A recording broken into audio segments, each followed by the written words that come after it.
Nah, ada banyak hal yang kita harus jaga supaya ruangan cinta itu terus ada. Nah, sekarang begini, saya ingin mendorong Bapak Ibu sekalian dari jatuh cinta. Cobalah pikirkan dan renungkan, iya ya, ini harus berpindah, bertumbuh dari jatuh cinta kepada mencintai. Mencintai. Kalau tadi jatuh cinta itu mudah, dengan siapapun, ya maaf kata ya, kita ketemu di mall tiba-tiba, waduh, deg-degan, aduh, lalu besok pagi ke mall lagi loh, kenapa? Berharap ketemu lagi. Nggak ada. Lewat di jalan yang sama yang ada apa namanya itu SPG, toko-toko yang ada di mall. Tidak ada. Kalau jatuh cinta itu kan mudah. Nah, mencintai itu biasanya lebih sulit. Ya. Apalagi ketika orang yang dulu kepadanya kita jatuh cinta, setelah menikah lalu berjalan beberapa tahun ternyata keluar belangnya. Ya dulu loh Pak, dulu itu manis Pak, baik. Kalau pas pacaran itu menyenangkan sekali. Sekarang kok loh tiba-tiba galak. Dulu nurut, sekarang tidak nurut. Ya, ini pengalaman pribadi. Dulu ini lemah lembut, sekarang kok galaknya malah melebihi saya. Ya, Bu Indah itu dulu pada waktu pacaran itu nurut seperti kucing yang manis. Kucing setelah menikah itu seperti singa betina. Loh, itu problem, itu pengalaman saya. Itu problem besar. Saya syok, saya kaget. Kalau dulu pacaran, saya marah, dia diam. Dia diam, lalu pokoknya dia mencoba untuk ya bagaimana meluruhkan kemarahan saya. Lu sekarang kepada waktu berumah tangga, saya marah, dia marahnya lebih kencang. Saya ngomong keras, ternyata dia lebih kencang. Ya. Takut ya. Dulu kucing manis, sekarang sudah berevolusi menjadi apa namanya, singa betina dengan cakarnya yang menakutkan. Nah, ketika orang-orang yang dulu kepadanya kita jatuh cinta, lalu tiba-tiba setelah menikah kita ketahuan aslinya.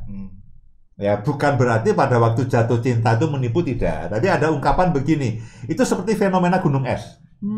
Yang terlihat ketika orang pacaran, orang jatuh cinta itu hanya 10% di atas. Yang 90% itu tidak kelihatan. Nah, padahal yang 90% itulah yang asli. Jadi ketika dulu itu cantik Pak, waduh, kalau iyalah cantik karena setiap kali mau ketemu pacarnya berdandan lah, luluran lah supaya terlihat apa namanya, mulus. Setelah menikah Pak, aduh, ampun deh Pak, bau bawang, lalu pakaian klomprot dan sebagainya lah. Ada perubahan baik dalam penampilan maupun dalam sikap. Baik suami maupun istri ketika orang itu sudah menikah. Nah, itulah realitanya. Nah, sulit sekali. Ya, kalau kita memutuskan untuk mencintai seseorang yang dulu kepadanya kita pernah jatuh cinta, setelah kita melihat akan kelemahannya, kekurangannya yang menjengkelkan itu, tapi kita harus putuskan. Kita harus ambil satu sikap, aku akan mencintai pasanganku. Kalau jatuh cinta lebih kepada emosi perasaan. Nah, kalau mencintai itu lebih pada sebuah keputusan, akal sehat, dan hati nurani. Saya memutuskan, ya saya sudah jatuh cinta kepada Bu Indah, saya sudah bersepakat, ayo kita menikah bersama-sama. Lalu saya memutuskan saya akan mencintai dia. Dengan akal sehat, dengan semua resiko, dengan hati nurani, artinya begini, ini istri saya. Saya tidak akan mencari yang lainnya. Saya tidak akan membuat dualisme. Saya tidak akan membuat pilihan ganda. Saya harus putuskan dengan hati nurani, dengan akal sehat bahwa ini istri saya yang kepadanya saya mencintai. Nah, keputusan kadang-kadang kita butuh waktu pergumulan bertahun-tahun, belasan tahun, kadang puluhan tahun untuk oke, saya akan mencintai. Karena nanti akan beda antara jatuh cinta dan mencintai. Ya, ini sebuah keputusan bisa saja dimulai dengan jatuh cinta. Iya. Keputusan dengan akal sehat, dengan hati nurani. Karena kita punya tujuan yang sama. Kemudian mencintai itu adalah kita memutuskan untuk berkorban. Mencintai itu berkorban. Mencintai itu memberi. Mencintai itu melayani dengan tulus. Iya. Tanpa pamrih. Beda jauh antara mencintai dan jatuh cinta. Kalau jatuh cinta kita akan mengharapkan feedback. Kalau tidak namanya bertepuk sebelah tangan, tidak akan bunyi. Ya, tidak ada feedback. Nah, kalau orang jatuh cinta kita akan menuntut, wah dia kok tidak memperhatikan aku. Aku beri gift kok tidak ada terima kasih dan sebagainya. Nah, ketika saudara mencintai, saudara itu berkorban.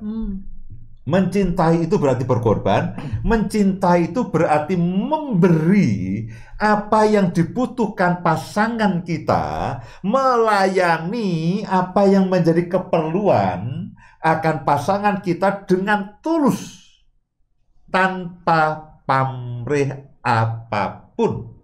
Sehingga Pak, saya sudah mencintai pasangan saya kok tidak ada tidak ada timbal balik. Nah, itu belum mencintai. Kalau kita mencintai pasangan kita tanpa pamrih.